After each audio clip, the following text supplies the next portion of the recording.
George Bud Weisgarber graduated from Strasburg High School, where he lettered in football and baseball. He was a coach of the first girls softball team in 1985. Head coach of the Strasburg girls softball team that won 17 regional championships and 7 state championships. Has the most softball coaching wins in the state of Ohio, 768. He won the Ohio Sportsmanship, Ethics, and Integrity Award 4 separate times. He was inducted into the Ohio High School Fast Pitch Softball Coaches Association Hall of Fame in 2003 and was inducted into the National High School Coaches Association Hall of Fame in 2016. Accepting the honor on behalf of the late George Bud Weisgarber is his daughter, Pam Schramm. Please welcome into the Tuscarawas County Sports Hall of Fame, George Bud Weisgarber. Excuse me, sister. Thanks for correcting that.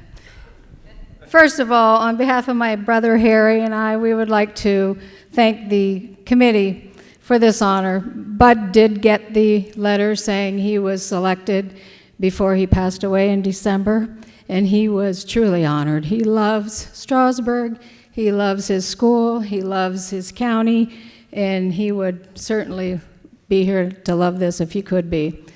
And also, congratulations to the many other recipients this evening. I know that you're all deserving in your own times, in your own sports, and that's wonderful. Especially happy to see Strasburgers.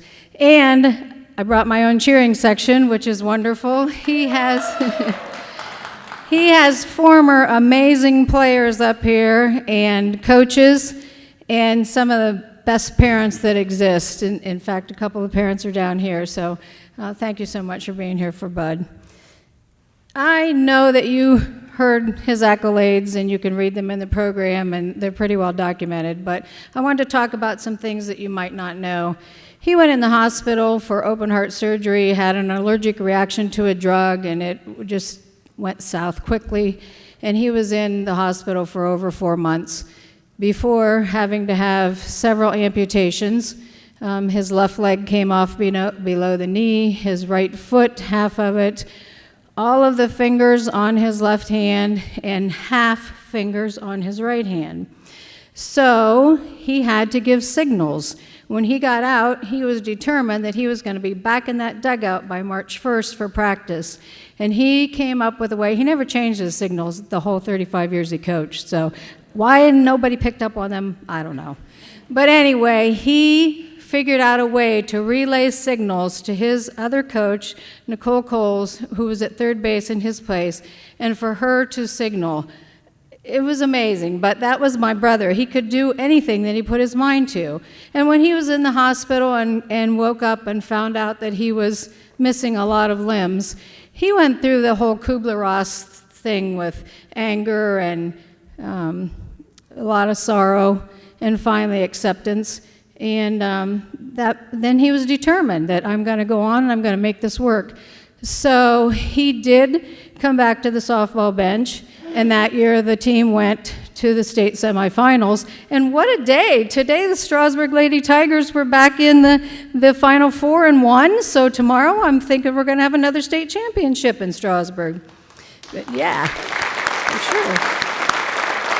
So he decided he loves golf. He and my father used to golf all the time together. So he was trying to figure out a way, how do you golf? Now picture holding a golf club. He was a left-handed golfer, which is weird enough, but all of his fingers were gone. So how do you keep your hand on the golf club? He got all this Velcro and sticky two-sided tape and everything he could think of, and we contacted golf clubs, companies. Well, there weren't enough handicapped people wanting this kind of thing for them to be interested, but he made his own golf club and had me cut fingers and glue Velcro on golf gloves so that he was actually able to go out and golf and be a force on the golf course. It was amazing to me, and he came to see us in Florida and golfed with us down there, and nobody could believe it. But that was him. He didn't accept excuses. He didn't whine. He just determined that he was going to go on with life, and he did. And that's the thing I'm certainly the most proud of for him.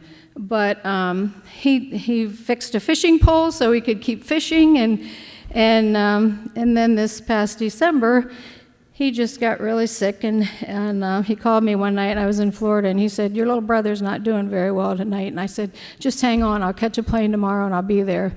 And I got here too late, so that's going to haunt me for the rest of my life. But I loved him, and he loved me, and he was very proud of this award, and I just thank you all. It just really means a lot to us.